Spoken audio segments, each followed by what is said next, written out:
1981 সাল গ্রীষ্মকালের কোনো এক বিকেলে ভীষণ ঝড় উঠেছিল। সেই ঝড়ের প্রভাবে সেদিন শ্রী শ্রী ঠাকুরের কুঁড়েঘরের অর্ধাংশটা ভেঙে মুচড়ে দুমড়ে যায়। বৃষ্টির জল ঢুকে সারা ঘর থই থই করতে থাকে। মন্দিরে তখন সাধারণত 7:30টার সময় আরতি হতো, আর আরতির সময় প্রতিদিনই তখন নবীন কাকু বা আচার্যদেব আসতেন। কিন্তু সেদিন যে কোনো কারণেই হোক তার আসতে কিন্তু দেরি হচ্ছিল। আর তার আসতে দেরি দেখেই শ্রী শ্রী ঠাকুরের ঠাকুরমা এমন ঘনঘোর বৃষ্টি বাদল রাতেই ছাতা ও লণ্ঠন হাতে বেরিয়ে পড়েন নবীন কাকুকে ডাকতে। অবশ্য পথেই তার সঙ্গে নবীন কাকুর দেখা হয়ে যায়। এদিকে যতক্ষণ না নবীন কাকু আসছেন, শ্রী শ্রী ঠাকুর কিছুতে স্থির হতে পারছিলেন না। নবীন কাকু এসে সচক্ষে দেখলেন শ্রী শ্রী ঠাকুরের কষ্টটা। কুঁড়ে ঘর ভগ্নদশার রূপ দেখে তিনি মনে মনে ভীষণভাবে কষ্ট পেলেন এবং তখনই নিজের মনে সংকল্প বা প্রতিজ্ঞা করলেন যে এবার একটা ভালো ব্যবস্থা করে দিতেই হবে। এরই মাঝে আশ্চর্য হবার মতো একটা দৃশ্য চোখে পড়ল। কুঁড়ে ঘরের অনেকটা ভেঙে পড়লেও যেখানে মায়ের বেদিটা ছিল সেই জায়গাটা বা এলাকাটা কিন্তু একটুও বৃষ্টির জলে ভেজেনি। এদিকে নবীন কাকুকে কাছে পেয়ে নরম মনের মানুষ শ্রী শ্রী ঠাকুর নিজেকে আর সামলাতে না পেরে হু হু করে শিশুর মতো কেঁদে উঠলেন। এতক্ষণ তো শ্রী শ্রী ঠাকুর ঘর ভর্তি জল ও কাদার মধ্যেই বসেছিলেন বাধ্য হয়ে। নবীন কাকু এমন পরিস্থিতি দেখে শ্রী শ্রী ঠাকুরকে বললেন, আমি এবার অবশ্যই চেষ্টা করব যাতে এটাকে পাকাপাকিভাবে বানানো যায়। নমস্কার প্রিয় দর্শক, আমি সাধক অলৌকিক রহস্য ইউটিউব চ্যানেলের চন্দন চক্রবর্তী বলছি। আজকে আরও একটি নতুন এপিসোড নিয়ে আপনাদের সামনে এসেছি। নতুন এপিসোড বটে, তবে আগের এপিসোডের পরবর্তী অংশ এটা। বিশিষ্ট মাতৃ সাধক নবীন ব্রহ্মচারীর অলৌকিক জীবনের বিভিন্ন কাহিনী আজ আপনাদের সামনে তুলে ধরব এবং এটাই হবে তার পর্বের শেষ অংশ। আপনারা ডান দিকে কম্পিউটার স্ক্রিনে যার ছবি দেখতে পাচ্ছেন তিনি হলেন শ্রদ্ধেয় মাতৃ সাধক নবীন ব্রহ্মচারী। এই নবীন ব্রহ্মচারীর জীবনের বিভিন্ন অলৌকিক ঘটনা পরপর এবার আপনাদের কাছে পরিবেশন করব। হ্যাঁ, যেটা বলছিলাম, ঠাকুরকে তিনি আশ্বাস দিলেও মায়ের ইচ্ছা না হলে কোনো কিছুই হবার নয়। সেদিন নবীন কাকু সহ আরও 2-3 জন মিলে ঘরটাকে কোনোভাবে ঠিক করলেন যাতে ভেতরে জলটা না জমে যায়। সেই মতো তিনি একটা নালাও কেটে দিলেন। এত কষ্ট এবং জলে ভিজে শ্রী শ্রী ঠাকুর তখন প্রায় অসুস্থ, তবু তিনি রাতের আরতি বাদ দিলেন না। তিনি কাঁদছেন আর আরতি করছেন। এমনি কষ্টের মধ্যে শ্রী শ্রী ঠাকুরকে আরও 1 বছর নয়, আধ বছর নয়, দুটো বছর কাটাতে হয়েছে। এরপর করুণাময়ী মায়ের আশীর্বাদ ও শ্রী শ্রী ঠাকুরের আন্তরিক ইচ্ছাকে সম্বল করে নবীন কাকু মন্দিরটি পাকাপাকিভাবে তৈরি করার উদ্যোগ নিলেন। এই প্রসঙ্গে বলে রাখি, এই জায়গাটা ছিল বর্তমান বাঁকুড়া জেলার তিলুরি গ্রামে। শ্রী শ্রী ঠাকুর প্রথমেই তার মায়ের ভাণ্ডার থেকে 100 টাকা তুলে দেন নবীন কাকুর হাতে। এরপর শ্রী শ্রী ঠাকুর ও তার বিভিন্ন ভক্ত ও শিষ্যদের ঐকান্তিক সহযোগিতার মধ্য দিয়ে মায়ের মূল মন্দিরটা স্থাপিত হয় ইংরাজি 1983 সালে এবং কাজটি সম্পূর্ণ হয় ঠিক 1 বছর পর 1984 সালে। বারান্দাটা গড়ে তুলবার কথা ভেবেও সেই যাত্রা আর হয়ে ওঠেনি, কারণ টাকা পয়সার অভাব। 1985 সাল সেবার কালী পুজোর বেশ কিছুদিন পর মন্দিরে হঠাৎ এক আশ্চর্যজনক ঘটনা ঘটল। সেটি এমন দৃশ্য যে যা দেখে শ্রী শ্রী ঠাকুরও আশ্চর্য হয়ে গিয়েছিলেন এবং আনন্দে আপ্লুত হয়ে নেচে উঠেছিলেন এবং গেয়েছিলেন সেই বিখ্যাত শ্যামা সঙ্গীতটি, যা লাইনটি ছিল, শিব যদিমা তোমার স্বামী লুটায় কেন পদতলে। যে জিনিসটি তিনি সেদিন দেখেন সেটি প্রথমে তিনি তার অন্যতম শিষ্য মোহরদা ও মোহরদার সহধর্মিণীকে দেখিয়েছিলেন। পরে তিনি তার অনেক ভক্ত শিষ্যকে ব্যাপারটি দেখিয়েছিলেন। বিষয়টি ছিল, প্রতিমা বিসর্জনের পর যে খড়ের কাঠামোটা থাকে এবং যেটা পূজিত হয়, সেই খড়ের কাঠামোতে যে শিব রয়েছেন তার হাঁটুতে তিনি একটি শিবলিঙ্গ পান এবং তিনি অলৌকিকভাবে পাওয়া এই শিবলিঙ্গটির নাম দেন পশুপতি শিব। তিনি এই শিবটিকে মন্দিরে প্রতিষ্ঠা করেন। এমন একটা আশ্চর্যজনক ঘটনা যা সকলকেই চমৎকৃত করে তুলেছিল সেই দিন। কয়েক বছর পর শ্রী শ্রী ঠাকুরের নির্দেশে সারা শ্রাবণ মাসের প্রতিটি সোমবার তার ভক্ত, শিষ্য ও অনুগত মানুষজন শ্রী শ্রী ঠাকুরের নির্দেশে সারা বছর শিবের ব্রত করেছিলেন এবং শেষ সোমবারে আশ্রমে এসে অলৌকিকভাবে পাওয়া পশুপতি শিবের পূজা করেছিলেন, যার মধ্যে লেখক স্বয়ং শুভময় বাবুও ছিলেন। সেই দিনে তারা শ্রী শ্রী ঠাকুরকে শিবজ্ঞানে পুজোও করেছিলেন। ধীরে ধীরে শ্রী শ্রী ঠাকুরের প্রতিষ্ঠিত কালীর নাম বিভিন্ন প্রান্তে ছড়িয়ে পড়তে থাকে। আর তার সাথে সাথে শ্রী শ্রী ঠাকুরের নাম যুক্ত হয়ে ওই কালীর নাম হয়ে যায় নিমাই কালী। যদিও তার প্রতিষ্ঠিত কালীর নাম তিনি রেখেছিলেন নবীনা দক্ষিণা কালী, কিন্তু লোকমুখে প্রচার পেয়ে এই নবীনা দক্ষিণা কালীর নাম হয়ে যায় নিমাই কালী। এত সব উল্লেখযোগ্য ও আনন্দজনক ঘটনা ঘটে যেতে থাকলেও শ্রী শ্রী ঠাকুরকে তখনও কিন্তু কাঁদতে হতো। এটাই সত্য যে কিসে যে কে দুঃখ পায় তাহা কিন্তু কেউ বলতে পারে না। সেই যে 1979 সালে তার কান্না শুরু হয়েছিল, তারপর থেকে প্রতি বছর কালী প্রতিমা বিসর্জনের দিন শ্রী শ্রী ঠাকুর কান্নার সমুদ্রে ভেসে যেতেন। কিছুতেই তার মন মানতে চাইত না প্রতিমাটিকে তাকে বিসর্জন দিতে হবে, কিন্তু যেন বাধ্য হয়েই তাকে বিসর্জন দিতেই হচ্ছে, এইভাবে সারাটি মুখ তার কালি হয়ে উঠত। বিসর্জনের সময় তিনি প্রতিমার সঙ্গে থাকতেন, আর সারাটা রাস্তা তিনি কাঁদতে কাঁদতে যেতেন। বছরে এই একবারই ছিল শ্রী শ্রী ঠাকুর নবীন ব্রহ্মচারীর গ্রাম পরিক্রমা, আর বাকি 364 দিনই তিনি থাকতেন মায়ের মন্দিরে, যা সাধারণত কোনো মানুষের পক্ষে সত্যি সত্যি সম্ভব ছিল না। তার কাছে কোনো ভক্ত গেলেই তিনি বলতেন মায়ের কথা। তিনি কিভাবে তাকে সাজান, কি খাওয়ান, কিভাবে পুজো করেন, এই সমস্ত কিছুই খুব আন্তরিকভাবে তাকে বলতেন। অনেকে বলতেন এটা হলো আসল সাধকের সাধনার লক্ষণ। কোনো ভালো কিছু পেতে হলে আসলে তার জন্য তাকে অনেক কিছু ছাড়তে হয়, যা শ্রী শ্রী ঠাকুর ওই বয়সেই পেরেছিলেন। বিয়ে, উপনয়ন, অন্নপ্রাশন ইত্যাদি কোনো উৎসবের নিমন্ত্রণে তিনি কখনো কারোর বাড়ি যেতেন না। সংসারের মধ্যে থেকেও, সন্ন্যাসী না হয়েও কিভাবে তিনি তার তপস্যা চালিয়ে যাচ্ছিলেন তা চোখে না দেখলে ভাবা যেত না। মায়ের পুজো, মানুষের সেবা, সকলকে ভালোবাসা, এই সমস্ত কিছুকে ঠিক রেখেই তিনি তার কর্মের পথে, সাধনার পথে এগিয়ে গিয়েছিলেন। সাধক যদি শুধু পূজা অর্চনার মধ্যে নিজেকে নিয়োজিত রাখেন, তাতে মা খুশি হলেও তবু সহজে তিনি সাক্ষাৎ দেন না। আর সেই কারণেই সেই সাধককে তার সাধনার পথে বিভিন্ন পরীক্ষার সম্মুখীন হতে হয়। এমনই এক পরীক্ষার সম্মুখীন হতে হয়েছিল শ্রী শ্রী ঠাকুর নবীন ব্রহ্মচারীকে। এবার আসা যাক প্রিয় দর্শক সেই কথায়। সেই সময় মূল মন্দিরটা সম্পূর্ণরূপে তৈরি হলেও বারান্দাটার কাজ তখন প্রায় সবটাই বাকি। শ্রী শ্রী ঠাকুর তখন মূল মন্দিরে মা কালীকে নিয়ে একাই থাকতেন। সেই সময় তিনি বেশ কিছুদিন ধরে খুব অর্থকষ্টের মধ্যে ছিলেন। মাকে তখন পুজো করতেন কেবল ফুল, জল, বেলপাতা দিয়েই। অবশ্য সেই সঙ্গে কোনোদিন থাকতো একটু আধটু গুড় অথবা দুটো বাতাসা। সেদিনও তিনি ঠিক এইভাবেই পূজা করছেন, কিন্তু কোনো ভক্ত বা পূজার্থী না আসায় তিনি চুপচাপই বসেছিলেন। হয়তো তিনি ভাবছিলেন আজ দুপুরে কি খাবেন, রান্নাটা কি হবে। রান্না তখন তিনি নিজেই করতেন, কিন্তু সঞ্চয় বলতে সেদিন তার কিছুই ছিল না। তাই তিনি ঠিক করেছিলেন আজ উপবাসেই কাটাবেন। অবশ্য এমন উপবাসে থাকা তার এই প্রথম নয়, মাঝে মধ্যে তিনি তা করে থাকেন। কেউ জিজ্ঞাসা করলে তিনি বলেন আজ মঙ্গলবার, অথবা বলেন একাদশী। যেদিন যে বার বা তিথি থাকে তিনি সেই বার বা সেই তিথির কথাই বলতেন। নিজের অভাবের কথা কোনোদিন মুখ ফুটে কোনো ভক্তকে তিনি বলেননি। উপবাসে থাকা সত্ত্বেও তিনি সবার সাথে হাসিমুখেই কথা বলতেন। কাউকে তিনি জানতে দিতেন না তার অভাবের কথা। সেদিন শ্রী শ্রী ঠাকুরকে একটা কঠিন পরীক্ষার মধ্যে পড়তে হয়েছিল। সেই দিনটা ছিল একাদশী তিথির দিন। পুজো শেষ করে মন্দিরের দরজার সামনে তিনি তখন বসেছিলেন। বেলা তখন প্রায় 2টো। এমন সময় দুজন সাধু মন্দিরে আসলেন। শ্রী শ্রী ঠাকুরকে কিছু বলার সুযোগ না দিয়েই তারা বললেন, বাবা, আমরা গতকাল থেকে অভুক্ত রয়েছি, তাই আমরা আজ এখানে দুটি সেবা করব ভাবছি। একটু থেমে মাকে প্রণাম করে নিয়ে শ্রী শ্রী ঠাকুর নবীন ব্রহ্মচারীর দিকে তাকিয়ে তারা আবার বললেন, কি বাবা, হবে তো? শ্রী শ্রী ঠাকুর এই কথা শুনে একটু অবাক হয়ে যান। ভাবলেন এ তো এক অদ্ভুত পরীক্ষা ঈশ্বরের। আজ যে তার ভাণ্ডার একেবারেই খালি, তিনি নিজেই উপবাসী, দিনটা তিনি এইভাবেই কাটাবেন বলে ঠিক করেছিলেন, কিন্তু অভুক্ত সাধুদের তো ফেরানো যায় না। তাই তিনি কিছু না ভেবেই বলে ওঠেন, হ্যাঁ হ্যাঁ, নিশ্চয়ই বাবা, আপনাদের মতো সাধু সজ্জনদের সেবা করতে পারলে তো আমারই পুণ্য।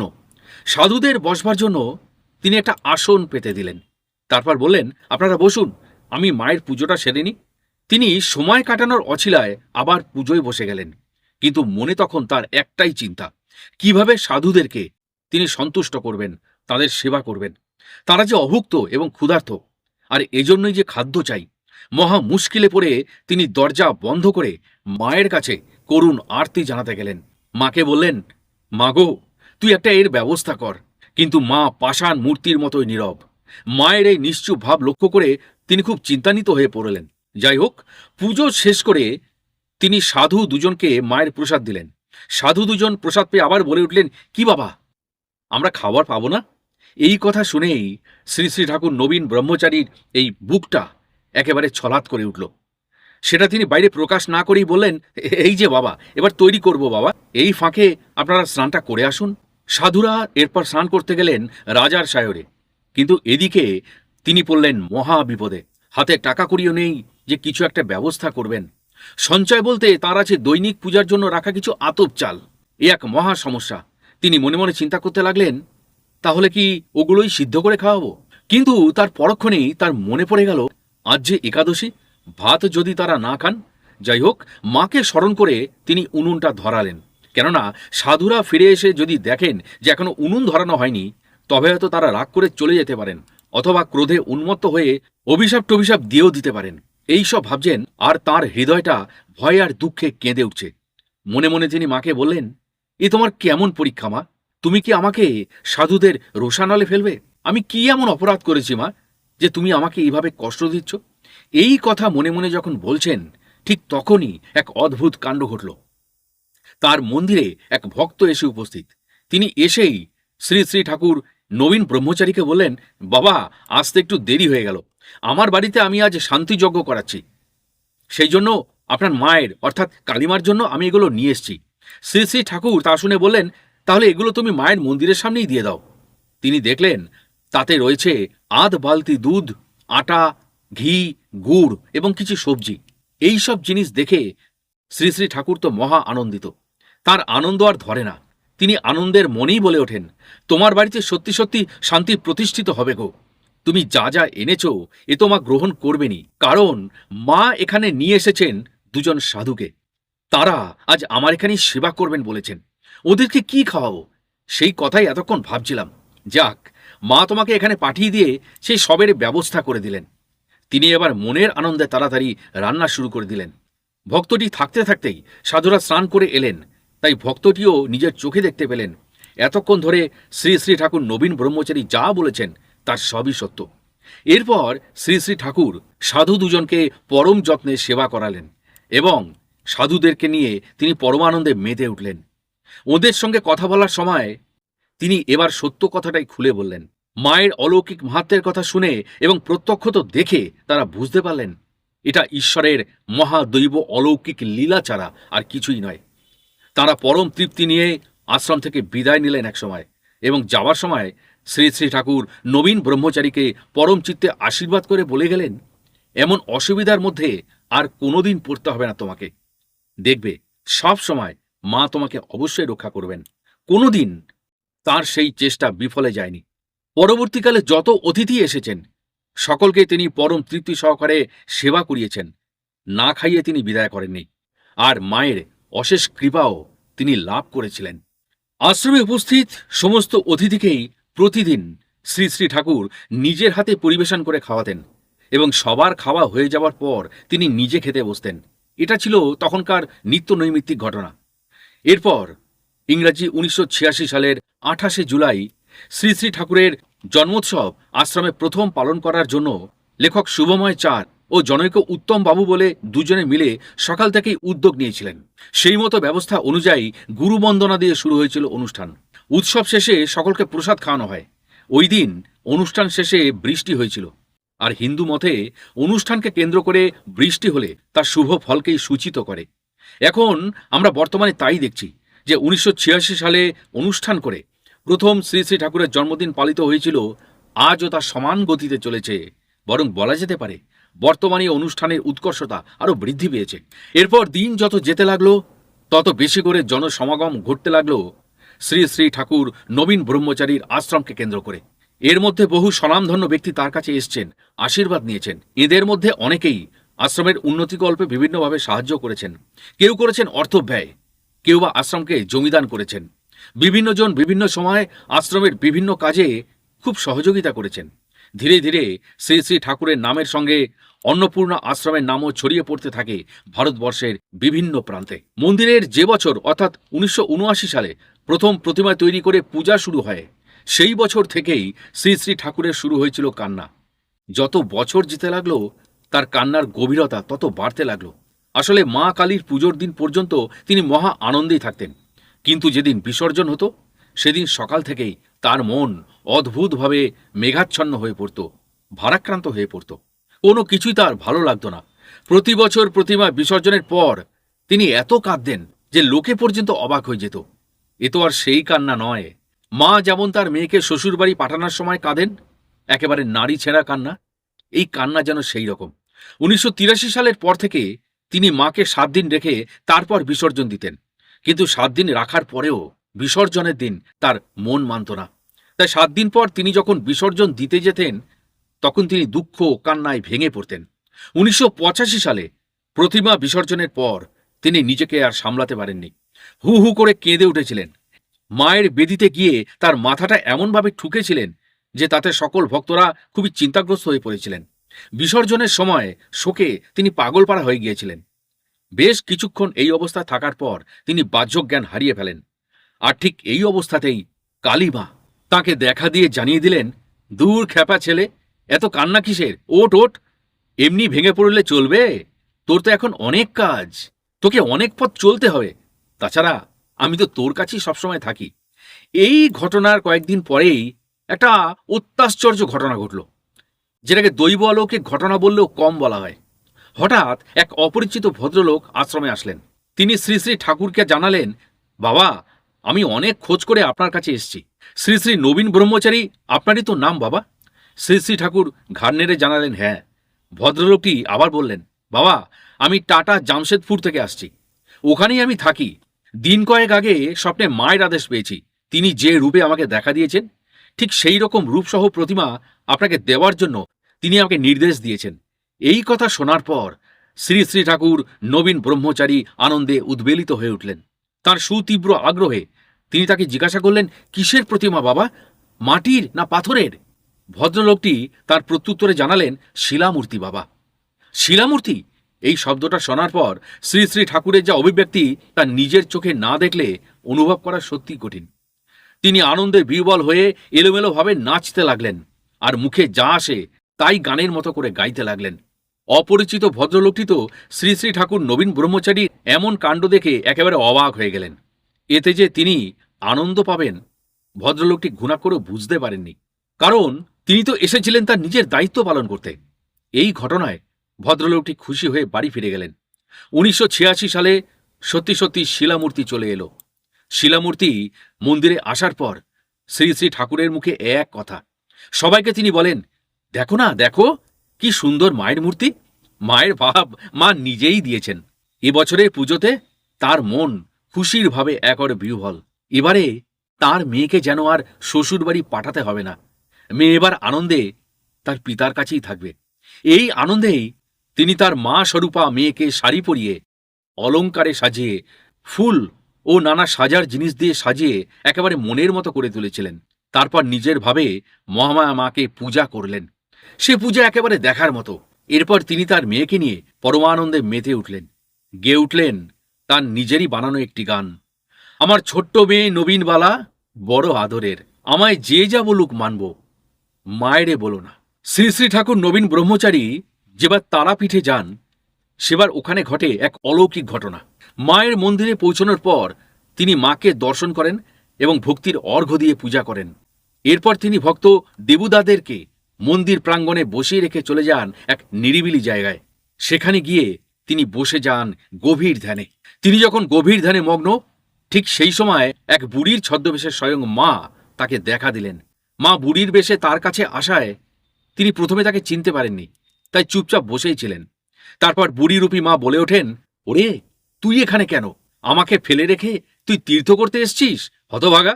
এই কথা শুনে চমকে উঠলেন শ্রী শ্রী নবীন ব্রহ্মচারী। তিনি মনে মনে তাকে জানার চেষ্টা করলেন, কিন্তু কিছুতেই মনে পড়ছিল না এমন বুড়ি মানুষ তিনি কোথাও দেখেছিলেন কিনা, অথবা বুড়ি মানুষটি তার কোনো আত্মীয় কিনা।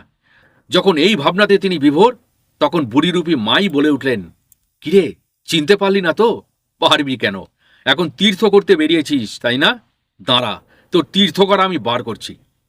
এই কথা বলেই তিনি শ্রী শ্রী ঠাকুরের কোমরে মারলেন এক লাথি। আর ঠিক তখনই বুড়িমার ছদ্মবেশ ছেড়ে স্বয়ং মা আবির্ভূতা হয়ে তাকে দেখা দিলেন। শ্রী শ্রী ঠাকুর নবীন ব্রহ্মচারী তাকে বললেন, মা তুমি? মা বললেন, এখানে কেন এসেছিস? শ্রী শ্রী ঠাকুর বললেন, তোমাকে দর্শন করতে।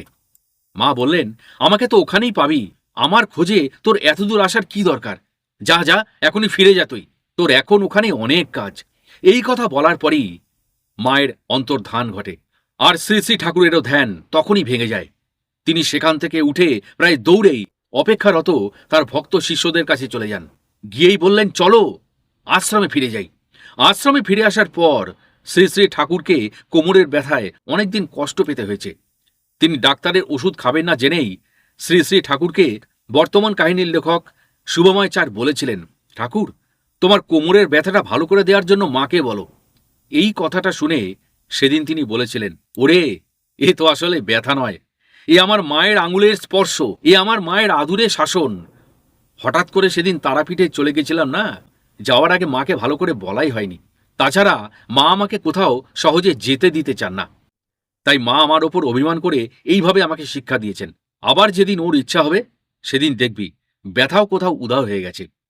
একবার বিশেষ কারণে শ্রী শ্রী ঠাকুরকে বিশেষ কষ্ট ভোগ করতে হয়েছিল। তিনি নিজের ভাবে সেবার তন্ময় হয়ে গিয়েছিলেন। তিনি তখন বসেছিলেন মূল মন্দির সংলগ্ন বারান্দায় ওঠার সিঁড়ির উপরে। সেই সময় এক অপরিচিত খল বা খারাপ মনের মহিলা আশ্রমে আসলেন। সেই মহিলাটি আশ্রমে ঢুকেই শ্রী শ্রী ঠাকুরকে কিছু বুঝতে দেবার আগেই তার পা ছুঁয়ে প্রণাম করেন এবং সাথে বিড়বিড় করে কিসব বলতে থাকেন। শ্রী শ্রী ঠাকুর তখন ভাবের ঘোরে তন্ময় থাকায় সেই মুহূর্তে তিনি কিছুই বলতে পারেননি। তারপর তার পা দুটি জ্বালা করতে থাকে। সেই জ্বালায় তিনি অতিষ্ঠ হয়ে ওঠেন। সঙ্গে সঙ্গে তিনি ছুটে যান তার মায়ের কাছে, নিজের ত্রিশূলটাও তুলে নেন হাতে। শ্রী শ্রী ঠাকুরের এমন ভয়ানক রূপ দেখে চমকে ওঠেন সেই পাপগ্রস্তা মহিলাটি। তাই সে আর দেরি না করে তখনই সেখান থেকে পালিয়ে যায়। কিছুক্ষণ পর দেখা যায় শ্রী শ্রী ঠাকুরের পায়ে এক যন্ত্রণাদায়ক ফোসকা পড়ে গেছে। এই জন্য তাকে বেশ কিছুকাল কষ্ট ভোগ করতে হয়েছিল। এইসব ঘটনা প্রসঙ্গে সেদিন আলোচনা হতেই শ্রী শ্রী ঠাকুর নবীন ব্রহ্মচারী তাঁর ভক্তদের বলেছিলেন, সবাই মায়ের সন্তান হলেও মায়ের তো মন্দ সন্তান ও ভালো সন্তান দুটোই আছে রে। আমাদেরকে তাই সবসময় খেয়াল রাখতে হবে, যারা ভালো সন্তান, যারা ঈশ্বরমুখী, তাদের সঙ্গেই যেন আমাদের অন্তরের যোগাযোগ গড়ে ওঠে।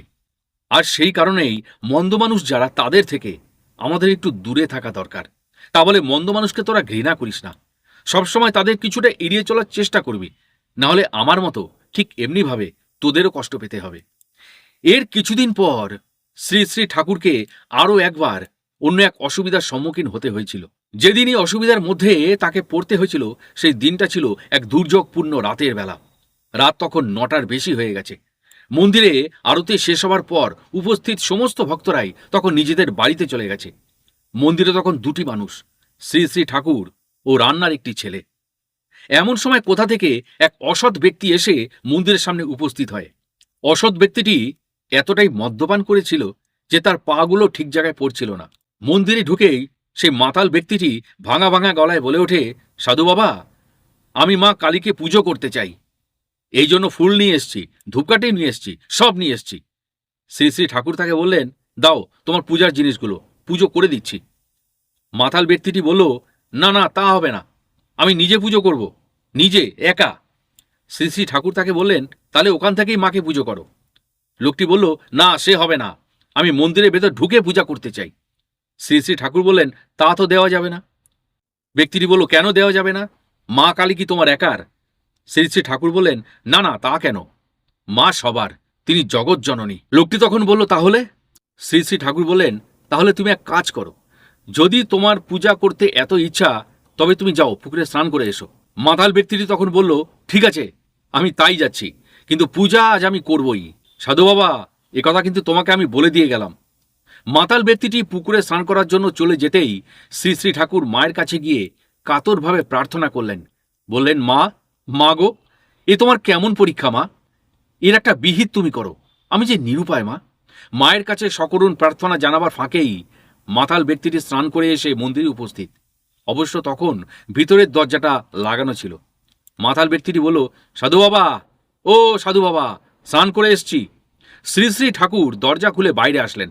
মন্দিরের দরজাটা খুলতেই মাতাল ব্যক্তিটি গড় হয়ে প্রণাম করল, আর সঙ্গে সঙ্গে তার কোমরের কাপড়ের নিচে লুকিয়ে রাখা চাকুটি মেঝেতে পড়ে যায়। আর তার নিচে পড়ে যেতেই সেই মাতাল ব্যক্তিটি ভয় ও লজ্জা পেয়ে সেখান থেকে পালিয়ে গেল। লোকটি চলে যেতেই শ্রী শ্রী ঠাকুর স্বস্তির নিঃশ্বাস ফেললেন এবং রান্নার ছেলেটিও তাড়াতাড়ি করে রেলিং দরজাটি লাগিয়ে দিল। অবশ্য তখন অনেক রাত হয়েছিল। এমনি নানা ঘটনার মধ্য দিয়ে এইভাবেই এগিয়ে চলতে থাকে শ্রী শ্রী ঠাকুর নবীন ব্রহ্মচারীর সাধক জীবন। সেদিন রাত্রিবেলায় শালতোরার কাছে এক চমকপ্রদ ঘটনা ঘটে। প্রতিদিনের মতো এই দিনেও একটি ভক্ত ছেলে শ্রী শ্রী ঠাকুরের সঙ্গে অর্থাৎ তিলুড়িতে দেখা করার জন্য তার বাড়ির উদ্দেশ্যে রওনা দেয়। শালতোরায় পৌঁছে সে যথারীতি ভক্ত জগৎ বন্ধুদার সঙ্গে দেখা করে এবং জগৎ বন্ধুদা প্রতিদিনই তাকে একটা ধূপকাঠির প্যাকেট দিত শ্রী শ্রী ঠাকুরের আশ্রমে পৌঁছে দেওয়ার জন্য। সে প্রতিদিন ভোরবেলায় এসে সেই ধূপের প্যাকেটটি আশ্রমে পৌঁছে দিত, কিন্তু যেহেতু অত সকালে জগৎ বন্ধুদার দোকান খুলত না, তাই আগের দিন রাতেই সে ধূপের প্যাকেটটা নিয়ে তার নিজের কাছে বাড়িতে রেখে দিত। তার পরের দিন ঠিক ভোরবেলায় সে ওই ধূপকাঠির প্যাকেটটা শ্রী শ্রী ঠাকুরের মন্দিরে পৌঁছে দিত। ধূপের প্যাকেটটা নিয়ে সে নিজের বাড়ির দিকে রওনা দিল। যখন সে শালতোরা ছাড়িয়ে আরও একটু এগিয়ে গেছে, তখনই এক অদ্ভুত ঘটনা ঘটল। সারা রাস্তা ফাঁকা, রাস্তার কোথাও আলো নেই, সামনেই একটি শ্মশান হাঁ করে আছে। এমনি এক পরিবেশে রাস্তার উপর দিয়ে সাইকেল চেপে একাই সে বাড়ি ফিরছিল। হঠাৎ এক নারীর কণ্ঠস্বর তার কানে ভেসে আসে। সে ওখানেই থমকে গিয়ে সাইকেল থেকে নেমে পড়ে এবং মনোযোগ দিয়ে সেই ডাকটা শোনার চেষ্টা করে। আকাশবাণী হলে যেমনভাবে শোনা যায়, ঠিক তেমনিভাবেই সেই কণ্ঠস্বরটা যেন বেজে উঠল। তাকে সেই কণ্ঠস্বরটি বললেন, পিছনে ফিরে তাকাবি না কিন্তু, আমি যা বলবো একটু মন দিয়ে শুনিস। সেই ছেলেটি এতে একটু ভয় পেলেও ভয় পাওয়া যাকে বলে তখনও সে পুরোটা পায়নি। আবার সেই কণ্ঠস্বরটা ভেসে আসে, শোন, নিমাইকে বলিস আমি চলে গেলেও ও যেন আমার জন্য চিন্তা না করে। তোরা সবাই ওকে একটু দেখিস, ভালোবাসিস। ও তো আমাকে খুব ভালোবাসে, তাই ওর জন্য আমার খুব চিন্তা হয়। আর শোন, তুই রাতে ওখান থেকে ধূপকাঠি না নিয়ে সকালে নিবি। তোর তখন যদি সময় না হয় তাহলে ওকেই বলবি ধূপের প্যাকেটটা মন্দিরে পৌঁছে দিতে। এ কথা একদম ভুলিস না যেন। আচ্ছা, আমি কে দেখবি? ভয় পাস না কিন্তু। ভক্তটি সোজা তাকাতেই দেখে তার সামনে দাঁড়িয়ে এক দেবী মূর্তি, কিন্তু তাকে সে দেখতে পায় খুব কম সময়ের জন্য। অবশ্য তার মধ্যেই সে দেখে নিল এ দেবী মায়ের ভাবে পরিপূর্ণা, মাথায় তার শিবের জটা এবং হাতে তার ত্রিশূল। যখন ওই দেবী তার সামনে দাঁড়িয়েছিলেন, তখন সেখানে এক আলোর বিচ্ছুরণ ছড়িয়ে পড়েছিল, আর সেও তখনই সেই দেবীকে মনে মনে প্রণাম জানিয়েছিল। তারপর সাইকেল চেপে রওনা দেওয়ার সময় হঠাৎ একটা ভয় এসে তাকে চেপে ধরে। কিন্তু মা যখন সহায়, তখন সব ব্যবস্থা তিনি করেই রাখেন। হঠাৎ করে সেই সময় তার বাবা শালতোরা থেকে বাড়ি ফিরছিলেন। বাবাকে সাথে পেয়ে তার সমস্ত ভয় কেটে যায়, কিন্তু কিছু দূর এগিয়ে যাওয়ার পর তার খেয়াল হয় সাইকেলে রাখা ধূপকাঠির প্যাকেটটা হয়তো বাইরে কোথাও পড়ে গেছে। টর্চের আলোয় ধূপকাঠির প্যাকেটটার খোঁজ করতে করতে তারা আবার সেই জায়গা পর্যন্ত চলে এলেও সেটির হদিস তারা আর পেল না। আর ঠিক তখনই ছেলেটির মনে ভেসে উঠল ধূপ সম্পর্কে দেবীর কথাটা। যাই হোক, এবার থেকে মন্দিরে ধূপ নিয়ে যেতে হলে তা সে সকালেই নিত এবং সকালেই পৌঁছে দিত। ভক্ত ছেলেটি গত রাতের সম্পূর্ণ ঘটনাটি পরের দিন শ্রী শ্রী ঠাকুর নবীন ব্রহ্মচারীকে জানালো। তখন শ্রী শ্রী ঠাকুরের সে কি আনন্দ! বললেন, স্বয়ং মা অন্নপূর্ণা যে তোকে দেখা দিয়েছে, এই যে পরম সৌভাগ্য। যা যা, তোর এই জন্মটাই সার্থক হয়ে গেল। এবার থেকে তুই যখন যেখানে যেমন অসুবিধার মধ্যে পড়িস না কেন, দেবী অন্নপূর্ণাকে ডাকলে তোর সব অসুবিধা দূর হয়ে যাবে। মাকে তুই আর কোনো দিনের জন্যও ভুলিস না, মাই যে সব।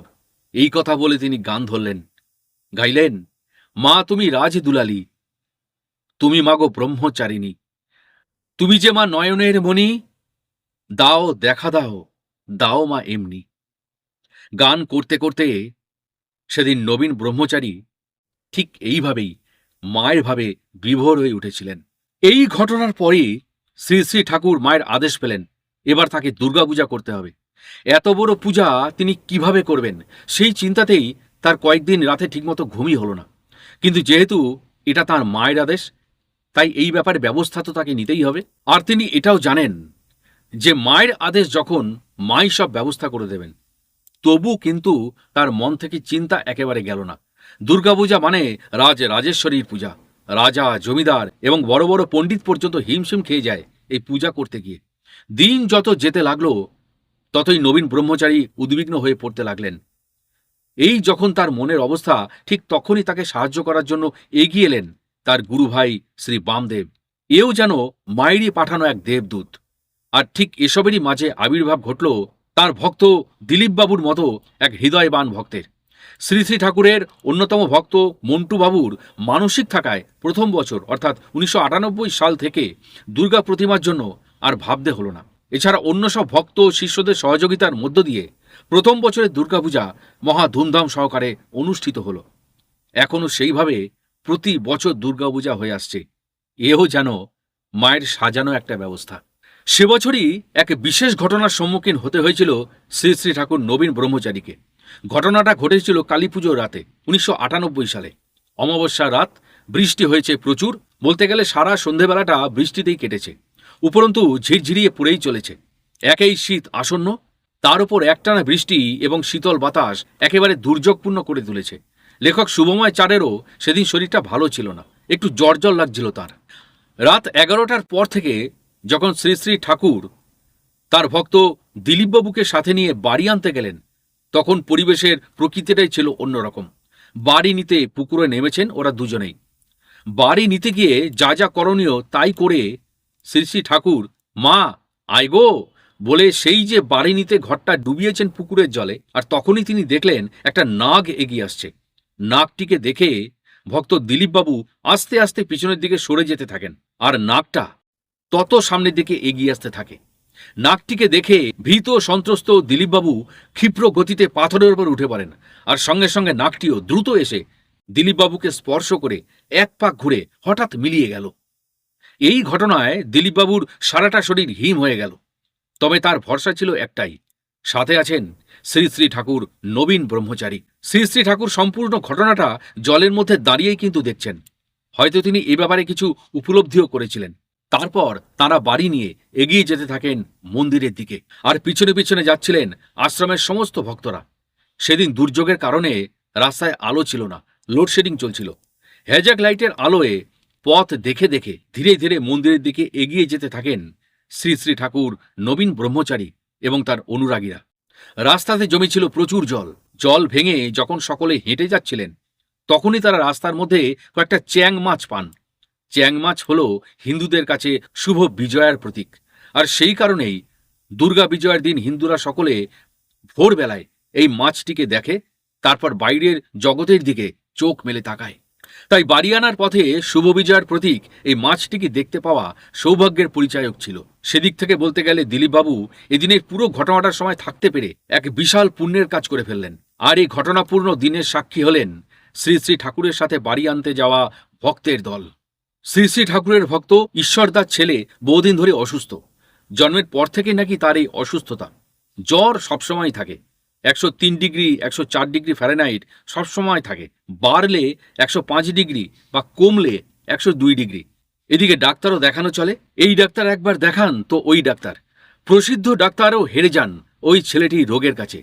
এইভাবে তার বয়স যখন 3 থেকে 4-এ পৌঁছায়, সে আর সোজা হয়ে দাঁড়াতে পারে না, চলতে পারে না, ভীষণ দুর্বল হয়ে যায় ছেলেটি। টাকা খরচ করতে বাবা মার হিমশিম অবস্থা। এরপর নানা জনের কাছে খোঁজ নিয়ে তারা জানতে পারেন বিহারে এক অভিজ্ঞ ও বয়স্ক ডাক্তার আছেন। উনি নাকি জীবন্ত দেবতা। ওনার ওষুধ একবার পেটে পড়লে সেই রোগীকে ভালো হতেই হবে, এমনই তার ওষুধের গুণ। কেউ বলেন এটি তার হাত যশ। যাই হোক, ঠিকানা মতো তারা পৌঁছে গেলেন ছেলেটিকে সঙ্গে নিয়ে। ঈশ্বরবাবুও গেলেন আর এক ঈশ্বরের সন্ধানে। ডাক্তারের সঙ্গে যোগাযোগ ঘটল।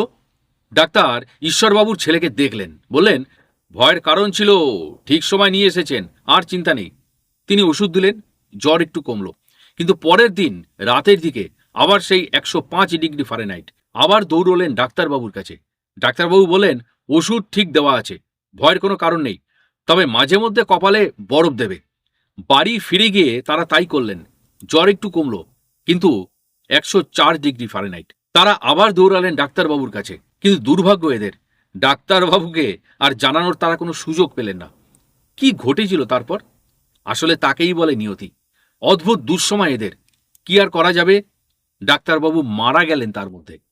অদ্ভুত বিধাতার লীলা। তাই সবাই তখন চিন্তায় পড়ে গেলেন। এই ব্যাপারে তাঁরা ভীষণভাবে অসহায় হয়ে পড়লেন। ঠিক সেই সময় লেখক শুভময় চারের সঙ্গে ঈশ্বরবাবুদের যোগাযোগ ঘটল। তার কাছে সমস্ত ঘটনা শুনবার পর শুভময় বাবু তাকে নিয়ে গেলেন শ্রী শ্রী ঠাকুর নবীন ব্রহ্মচারীর কাছে। ঈশ্বরদার সমস্ত ঘটনা শ্রী শ্রী ঠাকুর মন দিয়ে শুনলেন।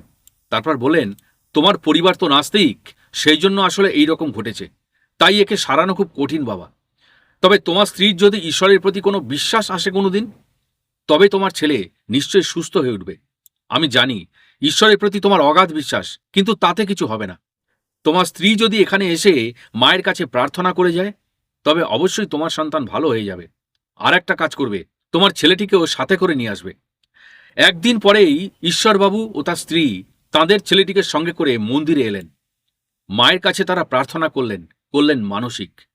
শ্রী শ্রী ঠাকুর নবীন ব্রহ্মচারী অসুস্থ ছেলেটিকে মায়ের চাঞ্জল আর প্রসাদ খেতে দিলেন মায়ের আশীর্বাদী ফুল। এর সঙ্গে সঙ্গে ওষুধও করে দিয়েছিলেন। তাদেরকে বলেছিলেন তারা যেন মাসখানেক ধৈর্য ধরে। সবচেয়ে আশ্চর্য কাণ্ড, মাসখানেক ধৈর্য ধরতে হয়নি, মাত্র 15 দিনের পর থেকেই ছেলেটি সুস্থ হয়ে উঠতে লাগল। চলার শক্তি ফিরে পেল, শরীরের শক্তি পেল। সম্পূর্ণ সুস্থ হতে ছেলেটির 20 দিনও সময় লাগেনি। এখনো তারা এই ঘটনাটি সকলকে গর্ব করে বলেন। তারা বলেন, শ্রী শ্রী ঠাকুর নবীন ব্রহ্মচারীর এটা অসীম কৃপা। এখন কিন্তু ঈশ্বরবাবু স্ত্রী পুরোপুরি আস্তিকে পরিণত হয়েছেন। এরপর 1999 সালের কথা, দুর্গাপূজার ঠিক আগে ভক্ত মোহরদা সেদিন বাড়ি ফিরছিলেন অনেক রাতে। সুতরাং তার খুব দেরি হয়ে গিয়েছিল। যখন তিনি মোটর সাইকেলে করে ফিরছিলেন, তখন রাত 12টা পেরিয়ে গেছে। একই রাত, তার ওপর ব্যাগে রয়েছে টাকা, তাই মনের ওপরও তার একটু চাপ ছিল একটু ভয়ও। মোটর সাইকেল নিয়ে একাই জিটি রোডের রাস্তা দিয়ে তিনি যাচ্ছিলেন বাড়ি আসবেন বলে। ওই রোডের ফাঁকা এলাকা দিয়ে তিনি যখন যাচ্ছিলেন, তখন তার বুকটা কোন এক অজানা আশঙ্কায় একেবারে হিম হয়ে আসছিল। হঠাৎ এক দুর্ঘটনা ঘটল। তার গাড়ি কোনো গর্তে পড়ে গিয়ে অ্যাক্সিডেন্টে পড়ল। তিনি পড়েছেন মোটর সাইকেলের নিচে, কিন্তু আশেপাশে কোথাও কেউ নেই। যন্ত্রণায় তিনি কাতরাচ্ছেন, আর ওই অবস্থাতেই তিনি শ্রী শ্রী ঠাকুর নবীন ব্রহ্মচারীকে ডাকছেন, ওঠার চেষ্টা করছেন, কিন্তু যন্ত্রণায় তিনি উঠতে পারছেন না। অন্যদিকে ব্যাগের টাকার কথা মনে আসতেই ভয় আর যন্ত্রণা মিশে তার মনটা এক অদ্ভুত অস্থিরতায় চঞ্চল হয়ে উঠল। ঠিক এমন সময় সেখানে একটা নীল রঙের গাড়ি এসে থামল, অবশ্যই জিটি রোডের ওপরই। ভয়ে আঁতকে উঠলেন মোহরবাবু। তারপর সেই নীল গাড়িটির ড্রাইভারের কথা শোনা গেল। এপাশে জানলা দিয়ে মুখ বাড়িয়ে সেই গাড়ির মধ্যে আগন্তুক মেয়েটি বললেন, আপনার লেগেছে? কথাটা শুনেই মোহরবাবু বুঝতে পারলেন এটা একটি মেয়ের গলা। তাই তিনি অনেকটা আমতা আমতা করেও বললেন, না, তেমন কিছু লাগেনি। কারণ মোহরদা এবারে লজ্জা পেয়েছেন। এত রাতে একটা মেয়ে কি সুন্দরভাবে গাড়ি চালিয়ে নিয়ে যাচ্ছে। ভাবলেন, আর আমি পুরুষ মানুষ হয়ে মোটর সাইকেল থেকে পড়ে গেছি এবং এখানেই পড়ে আছি। ওই একটা কথাতেই মোহরদার আত্মসম্মানে লাগলো। তিনি তখন আগন্তুক মেয়েটির কাছে তার নিজের লজ্জা ঢাকতে সমস্ত যন্ত্রণা ভুলে উঠে দাঁড়ালেন। আর তখনই ওই নীল রঙা গাড়িটি স্টার্ট দিল সামনের দিকে খুব ধীর গতিতে এগিয়ে যেতে থাকে গাড়িটা। এতক্ষণ পর হঠাৎ মোহরবাবুর মনে হলো, এত রাত্রে একটা মেয়ে গাড়ি চালাচ্ছে, তার নিজের খোঁজ পর্যন্ত নিল। তবে কে এই মেয়েটা? তবে কি তার কোনো পূর্ব পরিচিতা কেউ? দেরি না করে মোহরদা যন্ত্রণাযুক্ত পা নিয়েই মোটর সাইকেলে কিক মারেন। ব্যথার কথা তখন তার মাথায় নেই, তিনি সম্পূর্ণ ভুলে গেছেন। তার মনের মধ্যে তখন একটা কথাই ভাসছে, তাহলে এই মেয়েটা কে? অন্ধকারে ওই অবস্থায় ঠিক দেখাও যায়নি। অবশ্য সেই সময় একটা অপূর্ব সুন্দর সুগন্ধ তার নাকে এসেছিল, এটা কিন্তু ধ্রুব সত্য কথা। অন্ধকারের মধ্যেও আগন্তুক মেয়েটিকে যেটুকু তিনি দেখেছেন, সেই অপরূপ রূপটা তার চোখে যেন এখনো ভাসছে। তাই তিনি মেয়েটির পরিচয় নেওয়ার জন্য নীলগাড়িকে লক্ষ্য করে তার মোটর সাইকেল নিয়ে এগিয়ে চললেন। তিনি দেখলেন কিছুটা দূরে সামনে যাচ্ছে নীলগাড়িটা, কিন্তু তিনি নীলগাড়িটার সঙ্গে দূরত্ব কিছুতেই কমাতে পারছেন না। ফুল স্পিডে তিনি গাড়ি চালাচ্ছেন। তিনি এখন ভুলেই গেছেন যে একটু আগেই তার গাড়িটা অ্যাক্সিডেন্ট করেছিল এবং পায়ের ব্যথায় তিনি কাতরাচ্ছিলেন। এত স্পিডে গাড়ি চালিয়েও তিনি সেই নীল গাড়িটাকে ধরতে পারছেন না। অদ্ভুত ব্যাপার, মেয়েটির গাড়ি চালানোর কাছে তিনি নিজের হার মেনে নিতে পারছিলেন না। যেই তিনি নিজের স্পিড কমালেন, ঠিক তখনই তিনি দূর থাকতেই দেখতে পেলেন নীল গাড়িটা ওখানে দাঁড়িয়ে পড়েছে। তিনি তখনই ভেবে নিলেন এই একটা সুযোগ। তাই তখনই তিনি নীল গাড়িটাকে ধরার জন্য এগিয়ে যাওয়ার পরই নীল গাড়িটা আবারও চলতে শুরু করলো এবং এইভাবে কিছুক্ষণ চলার পর হঠাৎ তিনি দেখলেন আগন্তুক মেয়েটার গাড়িটা সামনে থেকে উধাও হয়ে গেছে। কখন আগন্তুক মেয়েটার গাড়ি আর নেই। তিনি খোঁজা দৃষ্টি নিয়ে এদিক ওদিক তাকালেন, কিন্তু কোথাও কোনো দিকেই তিনি সেই গাড়িটাকে আর দেখতে পেলেন না। তিনি ভীষণ আশ্চর্য হয়ে গেলেন এবং এই সমস্ত ঘটনার কথা চিন্তা করে তিনি কোথায় যেন হারিয়ে গেলেন। রাতে বাড়িতে গিয়েও এই চিন্তা থেকে তিনি মুক্ত হতে পারলেন না। রাতে ঠিকমতো তিনি ঘুমোতেও পারলেন না। তার মনের মধ্যে তখন একটাই প্রশ্ন, নীলগাড়ির মেয়ে এত রাত্রে? পায়ে ব্যথা নিয়ে পরদিনই তিনি চলে গেলেন শ্রী শ্রী ঠাকুর নবীন ব্রহ্মচারীর কাছে। আশ্রমে এসে শ্রী শ্রী ঠাকুরকে প্রণাম করতেই শ্রী শ্রী ঠাকুর তাকে আশীর্বাদ করলেন। তারপর মুচকি হেসে বলতে লাগলেন, খোঁড়াচ্ছ কেন মোহর? গতকাল গাড়ির অ্যাক্সিডেন্ট হয়েছিল শুনে শ্রী শ্রী ঠাকুর বললেন, তোমার একটা বড় বিপদ কেটে গেল। তাহলে মাই তোমাকে রক্ষা করলেন। কর্মফল কোথায় যাবে বাবা? তবে কি মায়ের শরণ নিলে কর্মফলের বিপদও পায়ের তলা দিয়ে চলে যায়। আর ঝড় যখন আসে তখন আঘাত তো একটু আধটু লাগবেই। তোমার বড় বিপদ ছিল মোহর, খুব অল্পের উপর দিয়ে চলে গেল। এই বলেই জয় মা করে শ্রী শ্রী ঠাকুর নবীন ব্রহ্মচারী সারা মন্দিরময় ঘুরতে লাগলেন। তারপর মোহরবাবু শ্রী শ্রী ঠাকুরকে সেদিনের ঘটনাটা সম্পূর্ণভাবে বললেন। তখন শ্রী শ্রী ঠাকুর বললেন, ওই নীলগাড়ি তো মায়েরই গাড়ি বাবা, আর মেয়েটা হলেন স্বয়ং মা। মাই তোমাকে উঠতে শক্তি জুগিয়েছে। ওই জায়গাটা নিশ্চয়ই ভালো নয় মোহর।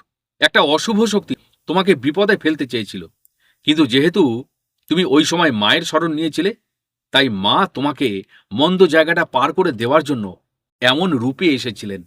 তুমি লজ্জা না পেলে এত তাড়াতাড়ি উঠতে পারতে না। তুমি যাতে মন্দ জায়গাটি থেকে খুব দ্রুত চলে যাও, নীলগাড়িটির অত সামনে এগিয়ে যাওয়া সেই ব্যবস্থারই একটা অঙ্গ। তিনি ওই সময় শক্তি না দিলে তুমি এত ব্যথা নিয়ে কি এত তাড়াতাড়ি উঠে দাঁড়াতে পারতে? বিরাট একটা বিপদ থেকে তুমি বেঁচে গেলে মোহর। তোমার যে একটা বিপদ হয়েছে তা আমি কালই টের পেয়েছি। মা গো, সত্যি তুমি পার করো মা। এই কথা শেষ করার পর শ্রী শ্রী ঠাকুর নবীন ব্রহ্মচারী একবার মায়ের কাছে যান, আবার বাইরে আসেন। এবার মোহরবাবু বুঝতে পারলেন স্বয়ং মাই তাকে বিপদ থেকে সেদিন রক্ষা করেছিলেন। সেই রাতের ঘটনার ছবিটা তার আরও একবার মনে ভেসে ওঠে। শ্রী শ্রী ঠাকুর মোহরবাবুর সঙ্গে আধ্যাত্মিক বিষয় নিয়ে দীর্ঘক্ষণ গল্প করার পর বললেন, তোমার পায়ে খুব ব্যথা, একটু বিশ্রাম নিয়ে যাও। আমি এই ফাঁকে পূজার জন্য সবকিছু জোগাড় করি। মোহরবাবু বিশ্রাম নেওয়ার জন্য শুয়ে পড়লেন। আর শ্রী শ্রী ঠাকুর মাঝে মাঝে গিয়ে মোহরবাবুকে জিজ্ঞাসা করলেন, তোমার খুব লেগেছে না মোহর? মাকে বলো, মা যেন তাড়াতাড়ি সারিয়ে দেন। কর্মের মানুষ, পায়ে ব্যথা থাকলে কি চলে? পুজোর পর মায়ের চান জল খেয়ে নিও, দেখবে ঠিক হয়ে যাবে। তাছাড়া মা যে স্বয়ং তোমাকে সহায় দিয়েছেন গো, কি সৌভাগ্য তোমার। স্বয়ং মাকে তুমি দেখে নিলে, তার সঙ্গে তোমার খেলাও হয়েছিল। খেপি মা সবাইকে দেখা দেন, কেবল আমাকেই দেখা দিতে চান না। এই বলেই শ্রী শ্রী ঠাকুর নবীন ব্রহ্মচারী মন্দিরের ভিতরে চলে গেলেন এবং পূজায় বসলেন। প্রিয় দর্শক, আপনারাও আপনাদের জীবনের দৈব অলৌকিক ঘটনাগুলি যদি সাধক অলৌকিক রহস্য ইউটিউব চ্যানেলে নিজের মতো করে শেয়ার করতে চান, তাহলে 9875585972 এই হোয়াটসঅ্যাপ নাম্বারে আমাকে হোয়াটসঅ্যাপে ভয়েস রেকর্ডিং করে পাঠিয়ে দিন। যদি আপনার ঘটনা মনোনীত হয় তাহলে আমরা আপনাদের সাথে যোগাযোগ করে নেব। আপনি তখন এই স্টুডিওতে বসে বলবেন আপনার জীবনের ঘটা দৈব অলৌকিক কাহিনীগুলি শুনবে এই সারা বিশ্বের আধ্যাত্মিক বাঙালি। যদি আপনার অ্যান্ড্রয়েড ফোন না হয় কিংবা আপনার মোবাইলে হোয়াটসঅ্যাপটি না থাকে, তাহলে আমাকে টেক্সট মেসেজ করুন এবং জানান আপনার কথা। আমরা আপনার সঙ্গে যোগাযোগ করে নেব। তাহলে আজকের মতো বিদায় নিচ্ছি এবং শ্রী শ্রী ঠাকুর নবীন ব্রহ্মচারীর জীবনের দৈব অলৌকিক কাহিনীর শেষ এপিসোডের এখানেই পরিসমাপ্তি ঘটল। আগামী দিনের সঙ্গে থাকছে আরও নতুন কোনো সাধক বা সাধারণ মানুষের জীবনের দৈব অলৌকিক ঘটনার বিভিন্ন এপিসোড। ভালো থাকবেন, সুস্থ থাকবেন। ধন্যবাদ।